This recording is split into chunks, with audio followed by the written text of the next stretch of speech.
मित्रांनो, भगवान श्रीकृष्णांची नगरी द्वारका कशी बुडाली याचा तुम्ही कधी विचार केला आहे का? आजची गोष्ट आहे द्वारकेची. द्वारका हे सामान्य शहर नाही, अफवा नाही, कल्पना नाही. हे सत्य आहे जे शतकानुशतके मिथक म्हणून फेटाळले गेले. ते खोटे होते म्हणून टाळले गेले, कारण ते आमच्या आधुनिक विचारसरणीने आमच्यासाठी निश्चित केलेल्या ऐतिहासिक मर्यादांपेक्षा मोठे होते.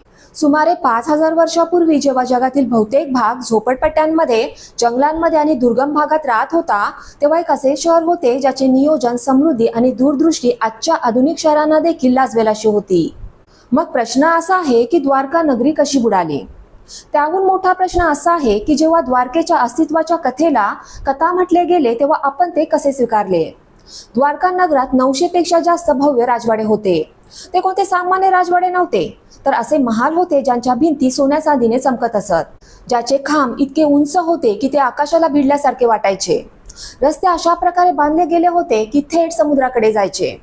या नगरीत मोठे बंदर सुद्धा होते. जहाजांसाठी सुरक्षित गोदी होत्या आणि लोक व्यापारासाठी लांबून इथे येत असत. या शहरात पाणी, सिंचन, सुरक्षा आणि नगर नियोजन इतके प्रगत होते की आजच्या आधुनिक जगातील सिव्हिल इंजिनियर ते पाहून थक्क होऊन जातात.